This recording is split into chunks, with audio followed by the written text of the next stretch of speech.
Bonjour et bienvenue chers amis Gémeaux pour le message de la grande prêtresse. Nous allons regarder ensemble quel est ce message qu'elle souhaite vous transmettre à travers cette lecture.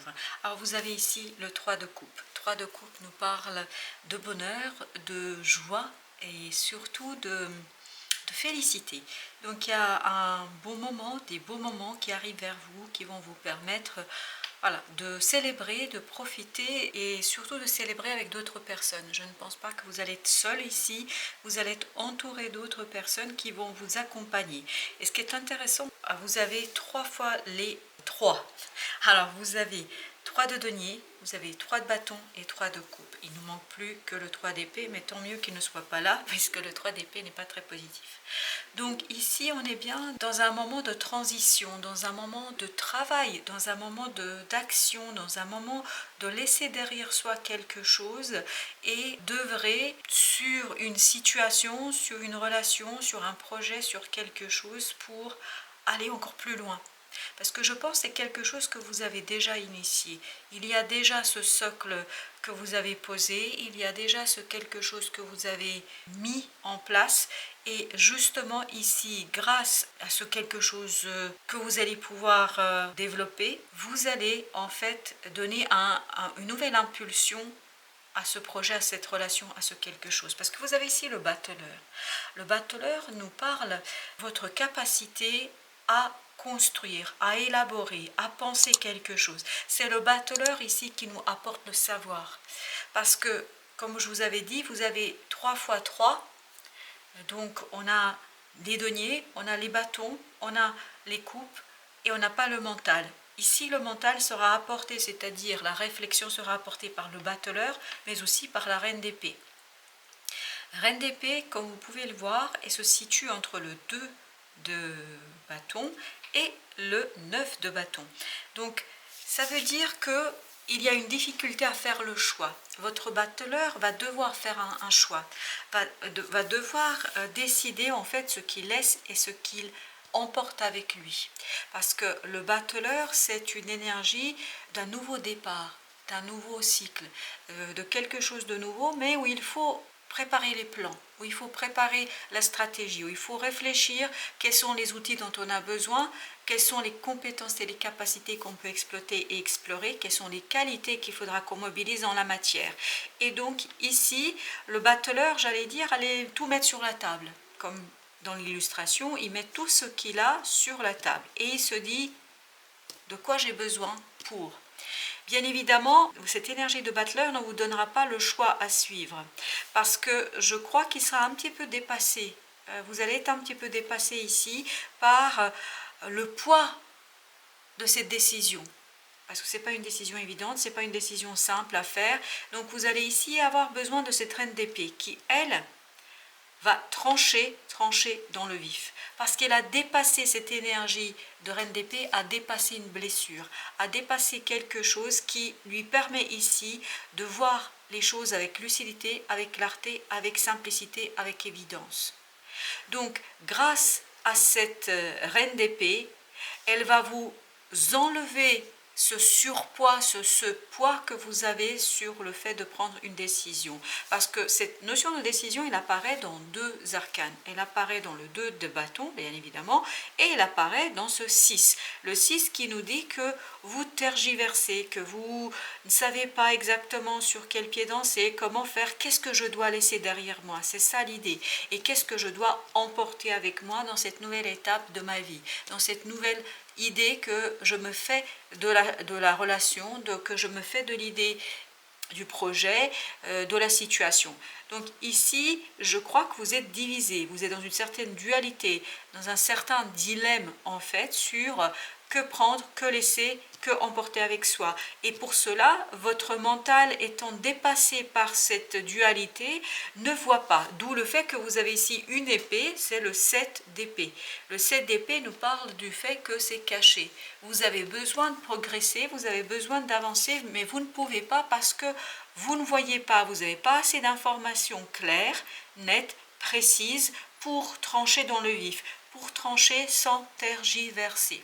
Et rassurez-vous, c'est une étape, c'est un élément dans ce processus, parce que ce 3 de coupe nous dit que vous réussissez, vous allez même célébrer cette capacité à, vous allez trouver des moments de joie, de bonheur, où vous allez dépasser ce 9 de bâton, c'est-à-dire cette fatigue, cette méfiance, cette peur peut-être aussi de faire ce premier pas, parce que je pense que vous avez peut-être eu tendance à vous protéger, à vous surprotéger de quelque chose. Et là, peut-être que la vie vous demande de vous alléger de ce besoin de protection, d'accepter l'inconnu, d'accepter l'inattendu, d'accepter la surprise, parce que cette surprise-là, en fait, va vous permettre de débloquer les choses et de relancer ce battleur sur son chemin, sur son cheminement, c'est-à-dire de le relancer sur son chemin de vie pour qu'il puisse bien identifier ses compétences et ses capacités pour continuer à construire quelque chose. Parce que vous voyez, c'est comme quand vous faites une sculpture. Vous avez une matière brute que vous allez finaliser. Mais cette sculpture, elle ne devient pas immédiatement quelque chose de net, de précis. Il faut la travailler, il faut la peaufiner, il faut la finaliser. Ben, en fait, vous êtes là. Vous avez une idée dans votre tête de ce que vous voulez faire, mais vous ne savez pas encore comment matérialiser, comment réaliser les choses, comment les manifester, comment les concrétiser. Parce que je pense qu'il y a une certaine peur, il y a une certaine méfiance surtout du résultat que vous pourriez obtenir, l'investissement que vous devriez faire, parce que je crois que vous avez aussi des doutes sur vos propres compétences, sur vos propres capacités. Ben regardez, vous avez le roi de bâton qui nous dit, lui, que vous allez célébrer votre maturité dans l'action pour vous rendre justice, pour ici trancher quelque chose qui vous permettra d'aller dans l'action, même si vous ne voyez pas tout, même si vous ne comprenez pas tout, même s'il y a des choses qui sont incertaines, cachées, et vous allez moins vous en méfier de l'aventure que ça va vous demander, de l'aventure que ça va exiger de vous, parce que je pense que vous allez pouvoir ici construire et élaborer une meilleure confiance en vous, en vos capacités de faire, en votre énergie vitale qui, elle, sait où vous menez, où il y a ce feu qui brûle en vous. Et donc ici, on vous dit, soyez confiants, faites-vous confiance, parce que la confiance, ici, est la clé. Si vous êtes confiant en vos capacités, si vous ne doutez pas de votre possibilité, vous pouvez sortir de cette illusion d'incompétence et d'impossibilité. Et c'est ça qui va vous ouvrir en fait sur l'inconnu. Parce que la peur, qu'est-ce que c'est? La peur, c'est de ne pas être capable de répondre présent aux surprises de la vie. Et là, si vous arrivez à vous convaincre, et surtout si vous constatez que vous pouvez répondre présent, c'est-à-dire agir en conséquence, quelle que soit la situation, même si vous n'avez pas eu une préparation de longue durée, vous allez gagner en confiance, et cette confiance va vous permettre de vous débarrasser du stress et de dévoiler en fait quoi? De dévoiler ce que vous devez laisser derrière vous et ce que vous pouvez emporter avec vous. Alors, avec notre battleur, qu'avons-nous? La grande prêtresse.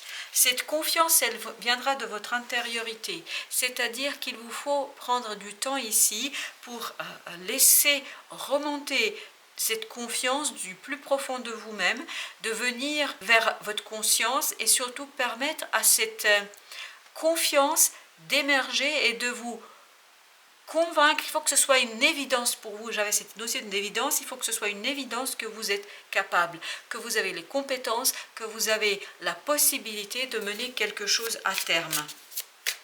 Avec ce 9, nous avons 10. On voit que cette méfiance est un poids pour vous, mais pas seulement un poids, mais aussi une souffrance, parce que vous avez à nouveau ces 7 d'épée, cette épée qu'on avait ici. Donc, parce que vous ne savez pas, vous vous méfiez, et cette méfiance devient dans la souffrance. Et là, l'objectif, c'est de vous débarrasser, c'est-à-dire de faire confiance à votre intuition, de faire confiance à votre intériorité, à votre âme, à votre destin, à votre force dans la réalisation, pour que cette reine d'épée puisse trancher dans le vif sans hésiter, parce que les blessures qu'elle a pu connaître ne sont plus là, ou en tout cas elle les a dépassées avec beaucoup de panache, me dit-on ici. Le chariot, donc ici on a bien cette notion d'avancement. Moi je pense que c'est d'avancement. Et regardez, vous avez le fou qui nous dit allez-y, allez-y, faites-vous confiance et allégez-vous au maximum. Regardez, vous avez le roi, ça, pendant que je le disais allez-y, ça c'est sorti, ça a sauté, j'ai même pas eu le temps de mélanger. Donc vous avez le roi d'épée qui va avec la reine d'épée. Donc ici on est bien, et en plus vous avez un deuxième couple, c'est la reine de bâton et le roi de bâton. Donc ces couples nous disent que vous allez pouvoir unifier cette part masculine et cette part féminine en vous, et ce qui va vous donner cette confiance en vous, cette confiance dans le faire, parce que le masculin fait et le féminin prépare. Donc ici, bien évidemment, la reine va trancher, va vous aider à prendre la décision. Quand je dis la reine, c'est-à-dire la part féminine en vous, d'où cette grande prêtresse, c'est-à-dire l'intuition. Écoutez l'intuition pour que votre mental puisse trancher sans hésiter, sortir de cette souffrance et de cette méfiance. Et ensuite, une fois que vous avez tranché, qu'est-ce que vous allez faire? Vous allez construire une stratégie, vous allez construire cette stratégie mûre, bien réfléchie, pour que les choses se transforment, parce que vous avez le jugement, donc pour les transformer, pour les retravailler, pour les réajuster. Et même si vous ne voyez pas tout, c'est pas grave, parce que vous êtes capable de faire les choses, ne doutez pas une seule seconde de cela. Vous voyez, c'est le fait de ne pas voir qui vous angoisse. Vous avez ce 9 de bâton, donc c'est la clarté d'esprit qui va vous permettre de vous libérer de cette souffrance, de cette incompréhension, de ces incompréhensions que vous pourriez avoir. Donc, même si vous ne voyez pas, allez-y. Vous allez trouver la lumière sur le chemin. En chemin, vous allez trouver les réponses dont vous avez besoin. Mais tant que vous ne partez pas, tant que vous n'avez pas initié ce départ, tant que vous ne vous relancez pas, ça va être compliqué, parce que ce n'est pas en attendant que les choses viendront. Donc il faut vous mettre en chemin. Voilà ce qu'on nous dit ici. Il faut vous mettre en chemin, chers amis Gémeaux. Vous avez l'étoile, donc c'est une question de destin ici. Je crois que votre vie vous demande de réfléchir un petit peu sur votre mission de vie. Quelle est votre mission de vie? Et surtout d'aller l'identifier grâce à cette grande prêtresse. Ne pas avoir peur de cette mission de vie. Peut-être qu'elle n'est pas encore claire pour vous, elle ne sera pas claire pour vous. Mais malgré cela, mettez-vous en chemin. Et plus vous allez vous mettre en chemin, plus vous allez en fait trouver sur votre route des synchronicités, des éléments qui vont vous permettre de confirmer ou d'infirmer vos décisions. C'est-à-dire, ça va vous permettre de savoir si vous avez emprunté la bonne voie, et surtout, si besoin de bifurquer, vous allez pouvoir bifurquer. Parce que la vie, en fait, c'est comme si vous alliez suivre des petits cailloux. Vous voyez le petit pousset, quand il marque son chemin de retour par des petits cailloux. Vous, en fait, il y a déjà votre vie, votre destin qui a posé ces petits cailloux. Et donc il vous faut commencer, parce que là ce que je vois, c'est un chemin où on a de nombreux petits cailloux qu'il faut suivre. Et plus vous allez suivre ces cailloux, plus vous allez aller vers votre mission de vie, vers votre destinée, vers votre destin, ni plus ni moins. Donc il y a cette étoile qui est là et qui vous guide. N'ayez pas peur de commencer, même si vous ne voyez pas l'arrivée, même si vous ne voyez pas l'issue, même si vous ne voyez pas le bout de la chose, parce que je crois que vous n'allez pas la voir, et c'est ça qui vous effraie. Comment partir si on n'a pas l'idée de la destination? Voilà, malgré l'absence de la destination, allez-y. Roi de coupe, ici vous voyez il y a beaucoup de rois qui ressort, donc c'est ce côté masculin qui va vous permettre de manifester ce que ce côté féminin a élaboré, et surtout va vous faire connaître. 5 de denier. Donc il vous faut ici retrouver cette sérénité du cœur, sérénité de l'âme, sérénité de votre esprit par rapport à la solitude, par rapport au fait peut-être de devoir cheminer seul. Peut-être que là vous devez aller seul, initier en tout cas cette démarche seul. Et là, plus vous allez être au clair avec vous-même, au clair avec vos émotions, plus ça va être simple pour vous de laisser des choses derrière vous et de garder un certain nombre de choses. Je pense ici que le chemin que vous allez suivre va être un chemin assez long. Donc ne vous encombrez pas de choses inutiles. C'est comme si vous deviez gravir une montagne avec, je ne sais pas, 15 000 livres. Tout ça pour vous dire que si vous devez prendre dans votre bibliothèque, prenez juste un seul livre, mais un livre qui fait vibrer votre cœur. Si vous devez garder une personne, gardez une personne dans votre entourage qui fait vibrer votre cœur. C'est votre cœur qui va vous permettre de dire qu'est-ce que vous gardez, qu'est-ce que vous emportez avec vous. Donc ne vous encombrez pas des choses inutiles, des choses que vous abandonnerez de toute façon en chemin parce que vous allez vous rendre compte que c'est trop lourd. Le pendu, donc pour ce choix sur ce choix, la roue de la fortune, donc il faut bien faire confiance à la vie aussi. Il y a quelque chose qui vient vers vous qui est imprévu, qui va vous permettre de débloquer les choses par la compréhension. Je pense que c'est la compréhension ici qui viendra au fur et à mesure de votre avancement sur le chemin que vous allez emprunter. Voilà, chers amis Gémeaux, je vous dis merci. Merci de votre visite et je vous souhaite une belle fin de journée, surtout à très très bientôt pour d'autres tirages et d'autres messages de la vie.